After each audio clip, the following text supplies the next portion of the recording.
I want to talk to you today about something that makes me angry. As we speak, more than 12 million Americans are living in chains. The chains that were once lowered to them to help them overcome life's obstacles now bind their hands and feet, dragging them through the mud of American poverty. These chains feed on their victims' blood, sweat, and tears, stifling strength and destroying dreams.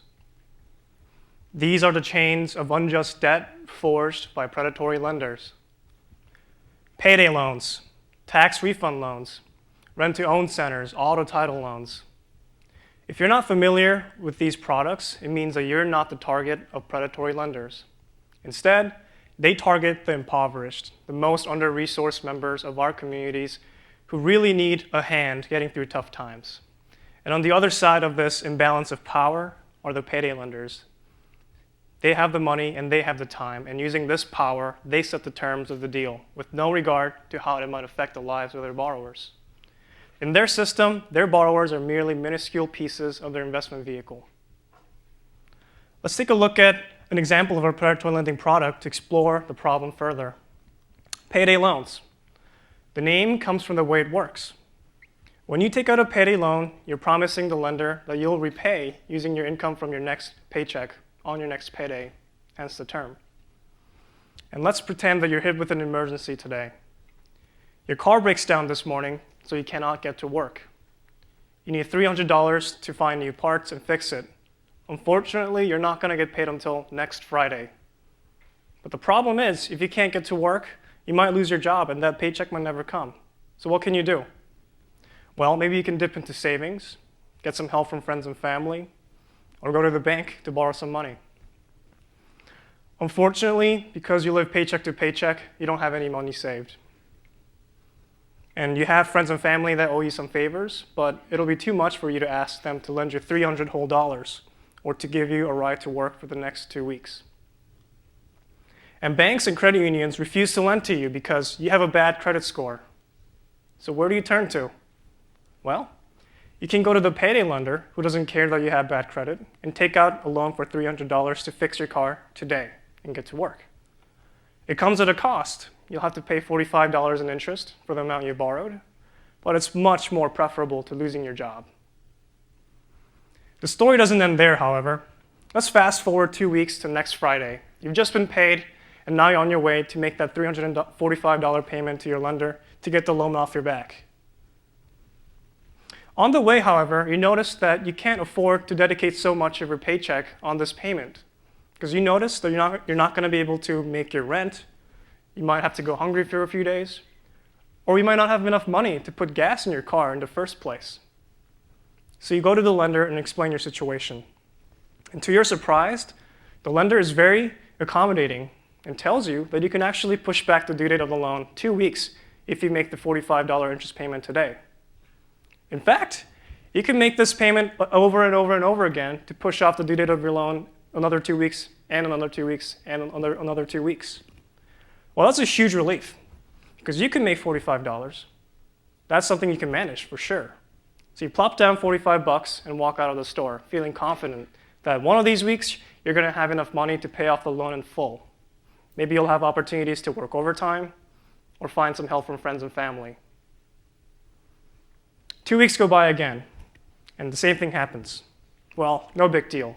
Another $45. You'll cover it next time. But it happens again, and again, and again, and again.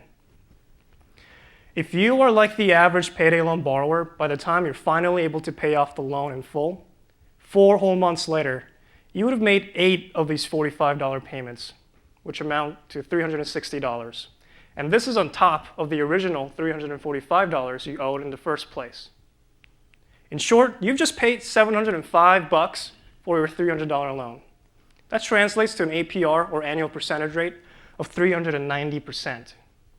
Compare that to your credit cards, which cap at 25% even if you have the worst credit. And this ridiculous rate is being imposed on people who are barely breaking minimum wage. How ironic is it that being poor is so expensive? And what makes me angrier as a business student is that payday lending is a $30 billion industry with numerous companies that are being publicly traded on the stock exchange. To give you an idea what this looks like, take this. There are more payday lending storefronts in the US than the number of McDonald's and Starbucks branches combined. That's 25,000 locations, 25,000 stores selling these inequitable financial products that siphon wealth from the poor, taking away from them opportunities to build wealth and get out of poverty. What does this look like here in our town in South Bend? Well, around town, there are more than a dozen payday lending storefronts, and each store serves around 600 people every year. This means that there are more than 7,000 people in South Bend who regularly visit payday lenders. And research shows that on average, a borrower spends about $500 a year on payday fees. This means that our neighbors out there who struggle daily to make ends meet hemorrhage $3.5 million every single year. $3.5 million they could have saved or invested to improve their futures of their children and themselves. But beyond anger, I know that predatory lending also makes me afraid. I'm truly blessed to be here with brilliant speakers and with you, the audience, who will ultimately drive big changes in the world. And in the presence of bold pioneers, I almost feel like the odd one out because there's something I never like to admit. It's the fact that big problems make me feel small and tempt me to remain passive. Predatory lending is a formidable force with huge scale, backed by powerful interest groups. And addressing the rude mechanics of poverty, which prolongs this injustice, is a daunting task, and that's no less for a college kid like me. But I'm lucky to be here at Notre Dame, where I have professors and classmates who deeply care about justice and who are passionate about service. And their boldness, your boldness, challenged me to be bold as well. That's why I put together a team of students in the middle of sophomore year to find ways to tackle this injustice, paying special attention to our limitations as well as our strengths as college students. And that's when I learned about campus microfinance. I learned that there were numerous student initiatives across the nation which were reshaping the boundaries of microfinance by taking this age-old concept into the fresh new context of their college campuses. They were making loans and offering consulting services to people who were thinking about starting or expanding their micro businesses. They were issuing loans and financial advice to families who needed help bridging gaps in their budget. And I realized that these financial services were not only powerful weapons against predatory lending, but also important tools to beat poverty. And that's why our team decided to take action, take advantage of Notre Dame's talent, intellectual capital, and volunteerism to develop and practice our own form of microfinance that would change the predatory lending landscape of South Bend. So how does the campus context reshape microfinance to make it more effective? Let's take a brief overview on ways microfinance has traditionally been weak. First, ironically, microfinance is also in danger of placing borrowers in deeper poverty if loans are issued carelessly. Second, this first problem is made worse if microlenders don't guide their borrowers on how to make the best use of their loans and their financial resources.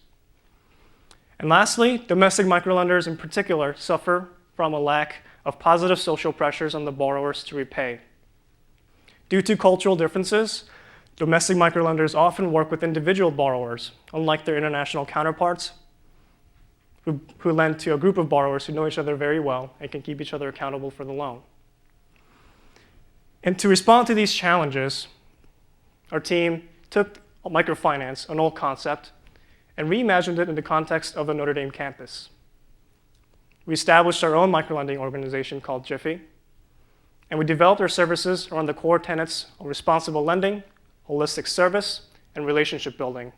And this is how we're different. First, we don't report to shareholders, and our primary concern is our social mission. That's why we're not incentivized to make careless loans just to increase volume and drive up fees. Rather, we make sure that each of our loans are made to borrowers who have the capacity to repay and who will make the most out of our loans. Furthermore, our loans are fundamentally different from payday loans. Instead of asking our borrowers to repay the whole loan in one lump sum in just 2 weeks, we give each of our borrowers a unique repayment plan which fits with their budget so that they have the opportunity to make smaller payments over a longer period of time. And these responsible lending practices solves the first problem, ensuring that our loans help borrowers instead of setting them behind. Second, we don't treat our borrowers as mere revenue drivers, and that's why we apply our volunteerism to offer one-on-one personal financial training courses, exploring various topics with them like budgeting, savings, debt management, and credit building. And these programs are the engines that ultimately drive the long-term changes in our clients' lives, beyond just the emergency. And these services, in tandem with our responsible lending practices, solves the second problem, making sure that all of our clients get the right guidance to succeed. And lastly, in order to sustain these time-intensive services, we rely on a strong base of student volunteers. And to attract our classmates to join our cause, we take advantage of our identity as a student-led initiative, which offers valuable opportunities to run an organization and to develop client-facing skills. And having a solid base of student staff solves a third problem of finding an economic way to spend the time necessary to establish a personal touch with each of our clients, which ultimately improves their outcomes as well as increasing the probability of repayment. It's been almost 2 years since I began this journey, and I thank God for letting me be a part of this. And our team has grown since then, and we've marked many milestones. But the highlight of my college career is definitely the time when we made our first loan to our first client. And some may say that this is only a drop in the ocean, but it was a small victory against a big problem that made me angry and also afraid. And as a graduating senior, I'm very confident that our team will continue to turn these small victories into many, many more. If we can continue to think about creative measures we can take to challenge big problems that matter to us by reimagining old concepts in new contexts. Thank you very much.